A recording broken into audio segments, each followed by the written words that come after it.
So today what we're going to be doing is creating some aspen trees inspired by these. We're going to do a spring and a summer picture. Obviously, if you don't have time to do both, you could always just pick your favorite.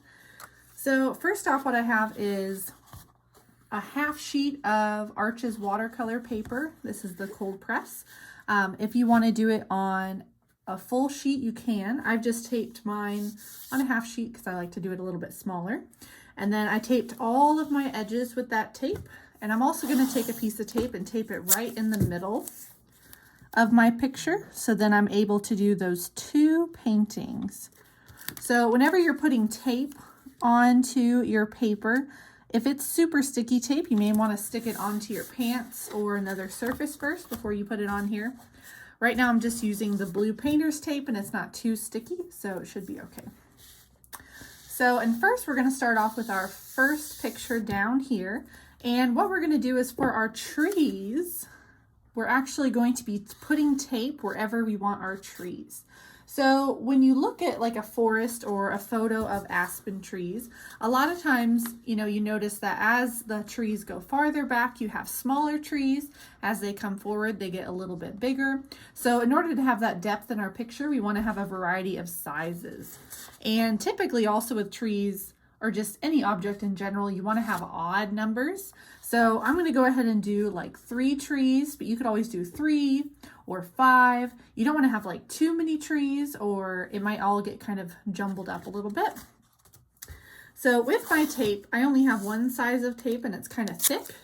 So I can make it a little bit smaller by ripping it in half or by, using scissors.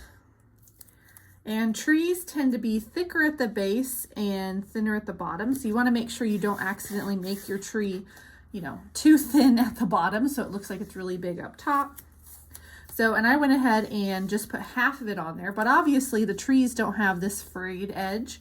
So I'm going to use the other half of my tape to help me to change the shape of my tree.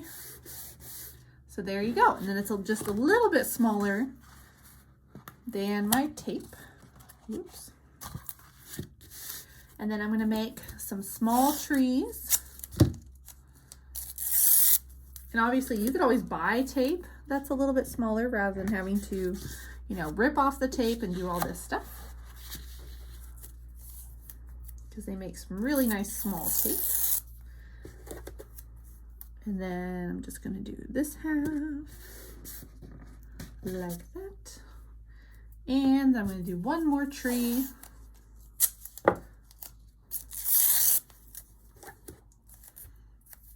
And let's see, this one's a little big.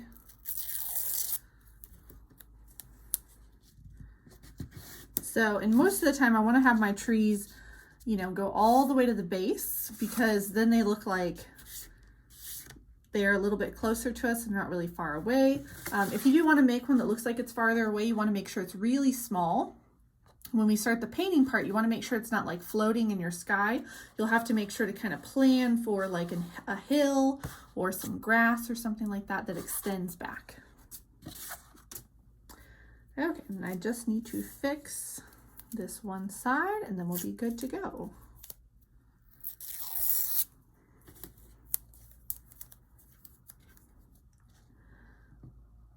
There you go. And of course, it doesn't have to be perfect. I mean, you could always add on to it later.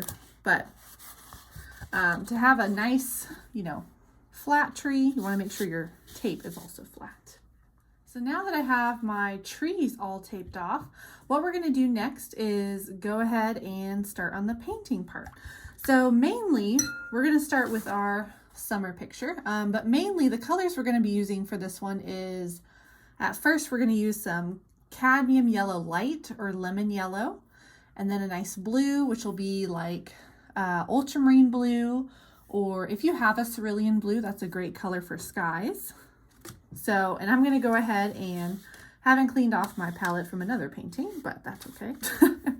I'm going to go ahead and prep some of my lemon yellow. So again, it can be cadmium yellow light or lemon yellow. We just want it to be a very vibrant yellow. And I'm just prepping this on my palette. So I have a nice big wash. And then I'm going to take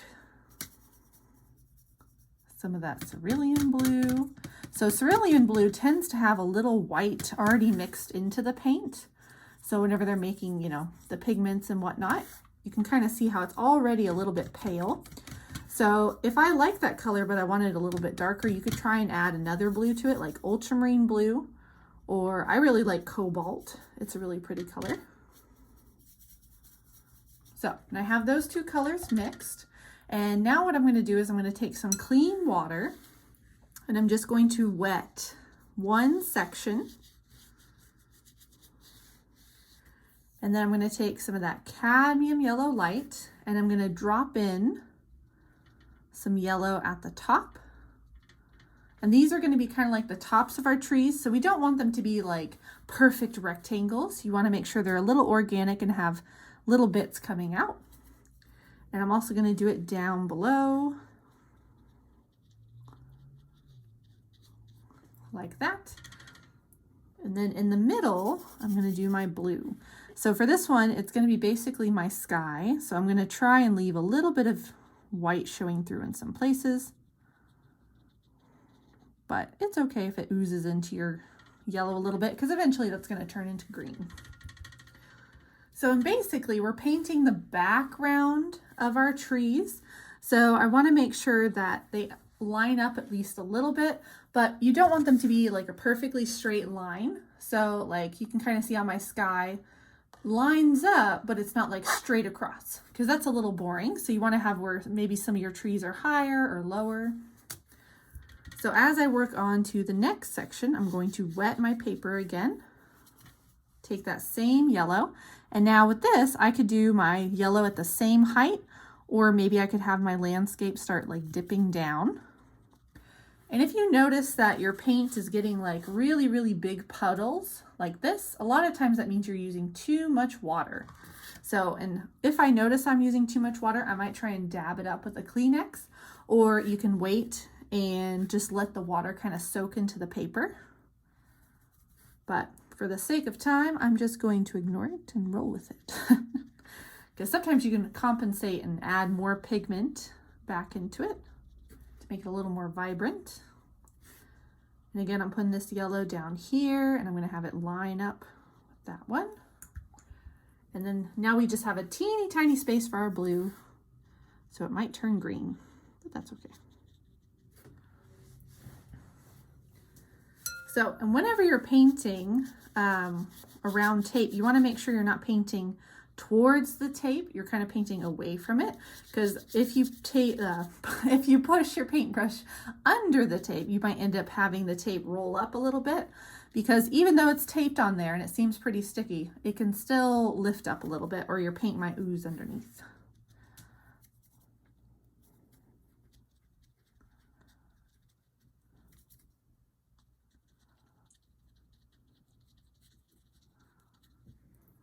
And I'm going to do my blue, which, oops, I ran out of blues. Now I got to quickly try and mix it.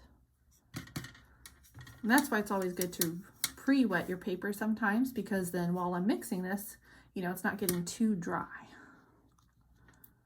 I'm going to drop in that blue. And of course, if my blues aren't matching, I can always take some of this blue and drop it into my other ones I just did.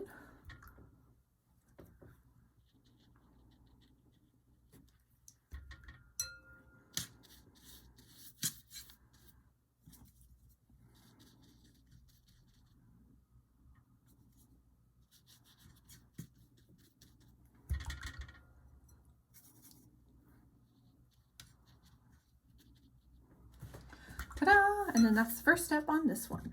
So while that one's drying, we're going to go ahead and move on to our other one. So for this one, it's going to be our spring picture. So I'm going to quickly put tape on. You probably want to make sure to put tape on before you do this, so you don't end up running into this issue like I am. So, and for this one, I'm just going to do two big trees like that. So, and with this, I'm making sure that my picture, I'm facing it this way. And then when I flip this one, I'm facing it this way. So you want to make sure I'm not painting this way because then I might accidentally get paint on this one. So I flip it and plan out my trees upside down to the one up top. Okay, so for this next one, we're going to do basically the same colors, but for the bottom part, it's going to be purple instead of yellow because we're going to be making it flowers. So a great way you can make a purple is with alizarin crimson and ultramarine blue, because ultramarine blue tends to be a cooler blue, so it's a little bit easier to mix with a cooler red like alizarin crimson to make a good purple. Or if you have like a magenta or a rose, those are awesome pinks and they're great for making really vibrant purples. So I could take this rose and mix it with a tiny bit of cobalt and it's going to be a very, very bright purple. Versus my ultramarine blue and my alizarin crimson also make a good purple, but you can see it's a little less vibrant. And then you don't want to use cadmium red to make a purple because cadmium red is such a warm red, it'll turn your purple into more of a brownish purple. Okay, so I'm going to go ahead and wet my painting again. And this time we're going to start off with blue. And I'm going to drop in my blue, making sure I leave a little white, but not too much because then our trees won't really show up very well. Then I'm going to do a little yellow. And then my purple. So for my purple, I want to try and leave some little white spaces like that, because that's going to be like the highlights on my picture. And if I wanted to, you could always, take like a pink or a darker purple and drop it in while it's still wet. So, and when I mean drop it in, you're just like barely touching the paper and kind of letting the paper move where it wants to. The paint move where it wants to. Here, I'll demonstrate again on this one. So like, let's say with my blue, I don't want to like polka dot or else it's not really going to go anywhere. I'm like gently tapping, but then also kind of doing like big shapes, but still barely pressing on the paper like that. And I'm going to do some yellow.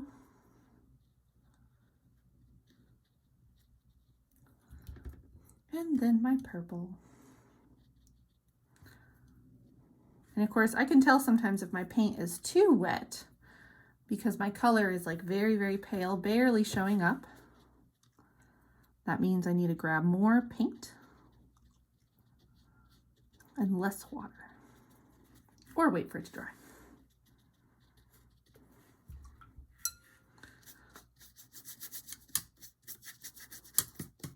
And you want to make sure this is clean water. I'm just using one water container, so a lot of my water is turning pink, but that's okay. I'm going to come in with my blue, so using kind of the side of the tip to guide my paint. And then I'm going to take my yellow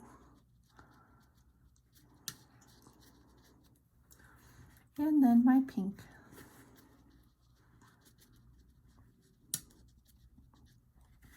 All right, and that is the first step on this one. So again, these are going to look pretty abstract because these are our first steps, kind of like the under layer, and then all of our other layers go on top of it. Because in watercolor, a great way to make like depth in a picture is having a very blurry back area, and then as things come forward, having them have a little more paint in your mixture and being a little more defined. And that's a great way to get a little more shape to it.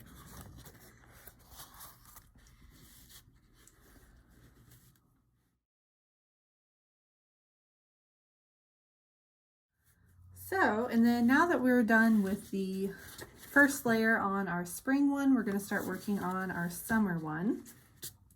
So it should be pretty much dry by the time you're done painting the other one. So next, what we're going to start doing is mixing some greens. So I have a sap green, which sap green is kind of a basic green. It's a nice kind of in the middle, happy looking green. Depending on what brand you're using, kind of depends, how different it looks. And I'm mixing it into what remains of my lemon yellow And sometimes if you don't like that green and you want to change it a little bit, like maybe I want it a little darker, I can add a touch of like ultramarine blue. If I want it a little brighter, that's when you add yellow. Or if you want it to dull down, you add a tiny bit of red, but it's also going to make it a little brown. So I have this medium green, and then I'm going to make a dark green by, like I said, taking that sap green and mixing it with some ultramarine blue so it gets nice and dark.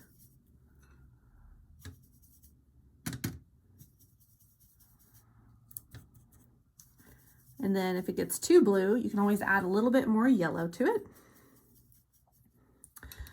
And then over here, I'm going to make a grayish green, which I had a little bit of orange over here. So I might just add a little green to that. Obviously it's not grayish green yet. And then I'm going to take a little bit of cadmium red, which again, like I said, cadmium red's a very warm red. So it's going to make our green a little brownish green.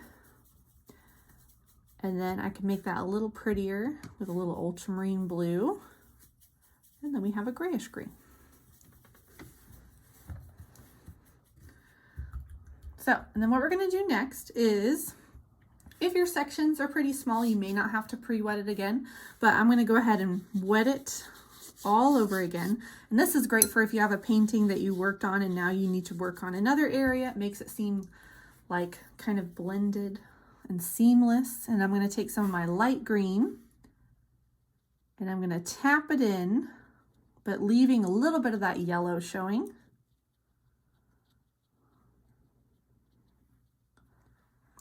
And then while it's wet, I'm going to take a little bit of my dark green and tap it mainly at the back. And that's just going to add a little more depth to it. And then I'm going to take some margarita salt. I like the margarita salt because it's a little chunkier, a little thicker. I'm going to take that and just sprinkle a little bit onto my leaves. And then I'm going to work on below the sky. It's kind of like far away trees. So I'm going to tap in with that dark green. And then some of that grayish green. And that's like far away kind of trees. And then down below is going to be grass. So I'm going to come in with my lighter green. And I'm going to salt down there as well. Whoops, that's just my bowl. So then I'm going to take my water again, wet this whole section. Taking that light green mixture, dark green,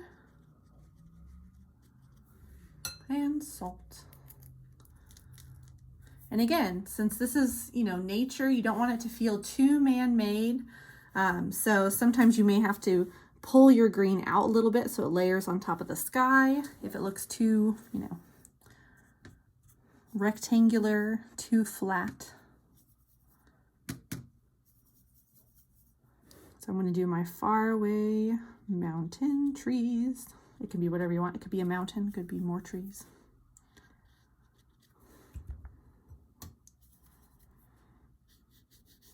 Light green. So, and if my sections were small enough, I could technically wet both.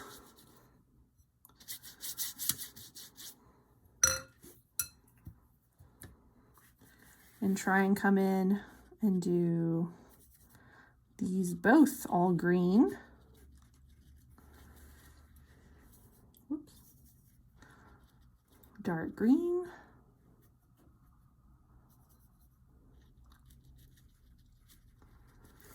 Salt. And I normally crunch it a little bit with my fingers first because margarita salt is very nice and crunchy and sometimes it's too crunchy.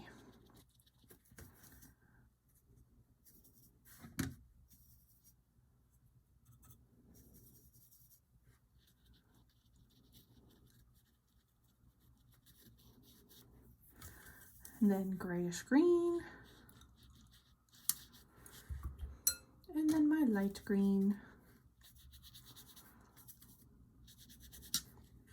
And then salt.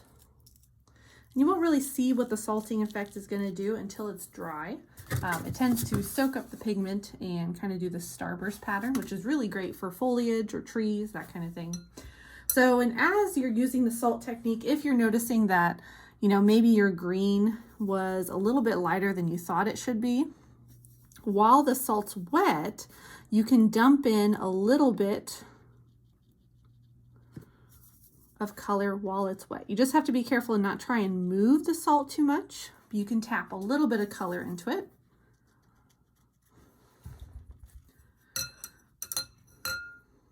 And then another thing you could do is with like a flat brush. Let me see if I have a flat brush. This one might be okay.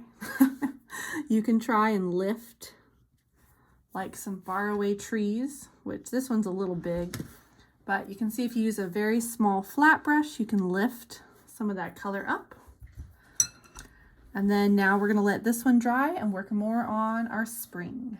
So, and for the second layer on our spring picture, I'm mainly just going to be re-wetting this bottom section. And I'm going to be mixing my purple again, but this time a little bit darker. So with that pink and that blue.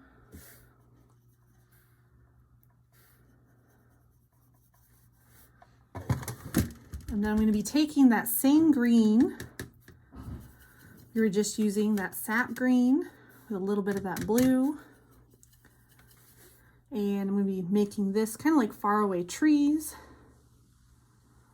And you can always have them have tiny little parts up top, or you can make them more a little lumpy. Like these are kind of just big lumpy things, could be mountains. And then I'm going to add a little more blue to that green to make the base a little bit darker. So, and then on my flowers, I'm trying to dump in a little bit darker purple, but leaving some of that pink showing. And I could go even darker by adding a little more blue to my purple for another layer. Especially as they come forward, you want it to get a little darker. And then I'm going to add a little bit of salt just to the flowers. So you can kind of see the salt is going to create highlights in your flowers and suck up the pigment. So it looks really dark, but eventually it'll turn a little bit lighter.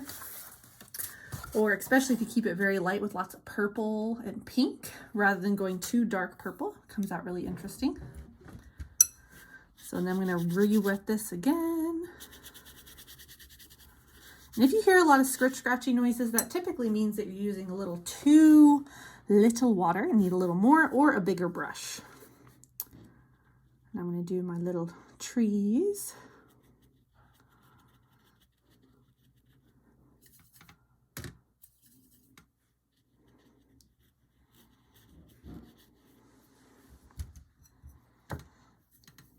Then my purples.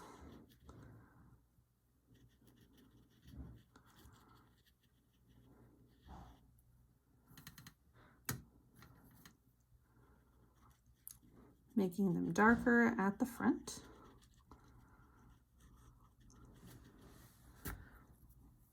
And a little bit of salt. So in another way that you could do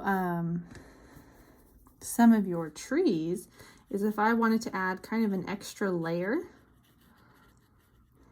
to them, I could have this be trees that I actually see. Instead of like covering over those, I could instead try and leave a lot of that showing through. So by just doing the trees like a little bit lower, like that. So you see that little bit of yellow showing through. And then the dark down here. So, and that just adds a little more depth rather than just a big blob of green. So, but for the sake of consistency, I'm going to go over this a little darker.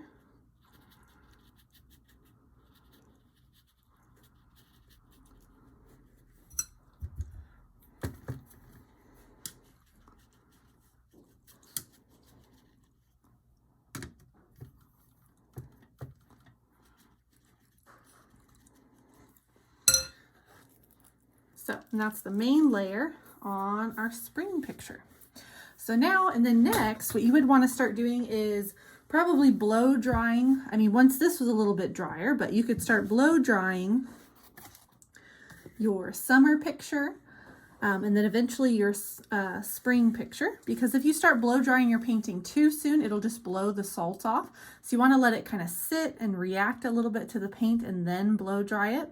And then once you have it blow dried, what you can do is rub off the salt and then take off the tape from your trees. So, and you want to be very careful when you're taking off the tape and pull away from your picture, not towards it. Go very slowly. And then next, what we're going to do is start painting our trees. So for the trees, basically these are just white trees. So we're going to use a gray to add some shading. So you can make a really great gray with ultramarine blue and burnt sienna.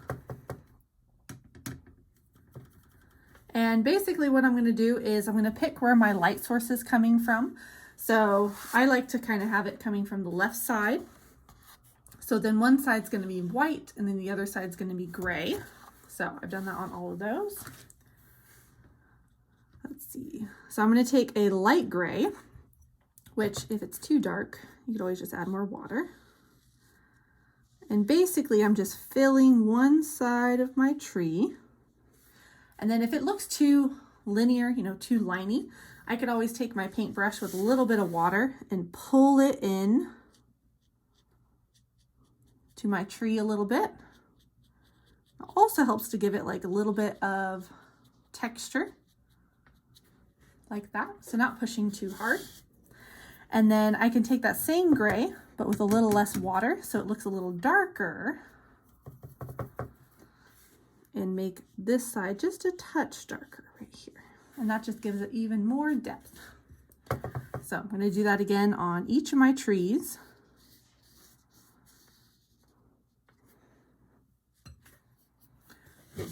So, and if you don't like the dry brush method, you could always just try and blend it with a little bit of water instead of going side to side like I am, because it's kind of random when you do it this way. So, and then once those trees are dry, what you can do is you can start doing some lines with ink for your aspen tree details. So, and a lot of times they're going to be small little lines up at the top of the trees. And then as they come down, they're going to get to be bigger and more like knots. And then this one I outlined my trees, but you don't necessarily have to. Like this one isn't outlined, still looks good. And then at the end, I could come in and add some like little branches. So, and some other things you can add. So like whenever my spring one's done, I could take some green, a little bit darker than my background green, and like a flat brush, and I could flick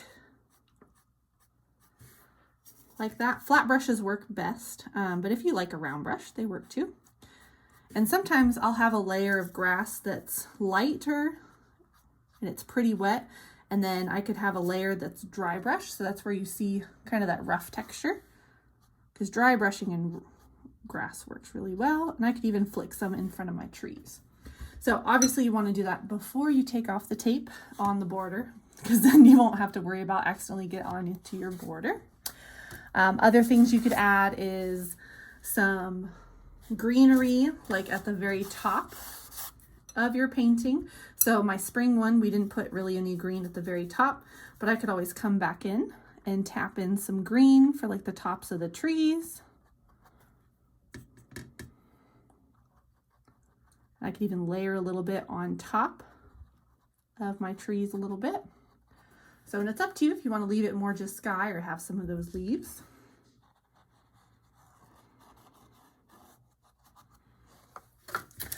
So there you go. So have fun with your painting. You can do the little spots with paint or with ink.